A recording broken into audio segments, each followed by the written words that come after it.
जरा सोचिए, सुबह बाजार खुलता है और खुलते ही आईडीएफसी फर्स्ट बैंक का शेयर धड़ाम सीधा 20% का लोअर सर्किट लग गया। ये गिरावट इतनी जबरदस्त थी कि इसने हर किसी को चौंका दिया।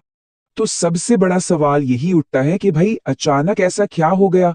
रातों रात ऐसी कौन सी खबर आ गई कि इतनी जबरदस्त बिकवाली देखने को मिली? चलिए इसी को परत दर परत समझते हैं। तो देखिए, खबर ये आई कि बैंक की जो चंडीगढ़ ब्रांच है, वहां कुछ सरकारी खातों के लेन देन में बहुत बड़ी गड़बड़ी पाई गई है। अब जैसे ही ये खबर बाजार में फैली, बस पैनिक का माहौल बन गया।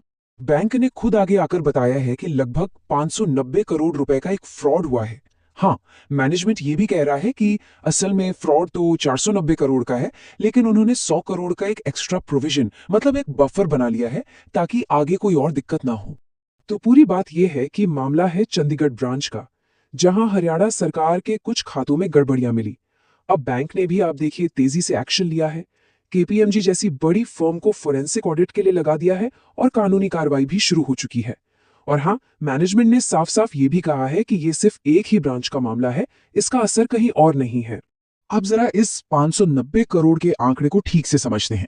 देखिए, बैंक हर तिमाही में करीब करीब 450 करोड़ का प्रॉफिट कमाता है और साल भर में करीब 1550 करोड़।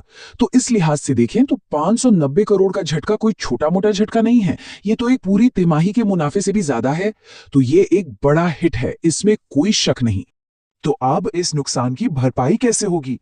मैनेजमेंट ने कहा है कि वो इस लॉस को सीधे अपने प्रॉफिट एंड लॉस अकाउंट से एडजस्ट करेंगे। इसका सीधा मतलब ये है कि वो इसे अपनी कमाई से ही कवर कर लेंगे, जिससे बैलेंस शीट पर इसका सीधा असर न दिखे। देखिए, इस सिचुएशन को समझने के लिए हमें दो तरह के रिस्क में फर्क करना होगा। एक होता है सिस्टमिक रिस्क, जैसा हमने येस बैंक के केस में देखा था, जहां बैंक के पूरे वजूद पर ही सवाल खड़ा हो गया था। और दूसरा होता है ऑपरेशनल फ्रॉड, जैसा कुछ साल पहले इंडसइंड बैंक में भी एक मामला आया था। अब आईडीएफसी फर्स्ट बैंक का ये जो केस है, ये हमें पूरी तरह से एक ऑपरेशनल फ्रॉड लग रहा है, ना कि कोई सिस्टमिक रिस्क। तो हमारा साफ मानना है कि ये जो 20% की गिरावट आई है, ये एक ओवर रिएक्शन है। बाजार ने कुछ ज्यादा ही बड़ी प्रतिक्रिया दे दी है। देखिए, ये एक फाइनेंशियल हिट है, नुकसान जरूर हुआ है, पर यह बैंक के पूरे बिजनेस मॉडल या उसके फंडामेंटल्स के लिए कोई खतरा नहीं है। इसीलिए हमें ये एक ओवर रिएक्शन लग रहा है। देखिए, अगर कोई यहां निवेश करने की सोच रहा है, तो पहली बात, नजरिया कम से कम 6 से 12 महीने का रखना होगा। दूसरी और सबसे जरूरी बात, 60 रुपए के आसपास एक स्ट्रिक्ट स्टॉप लॉस जरूर लगाना है, क्योंकि बाजार से बड़ा कोई नहीं।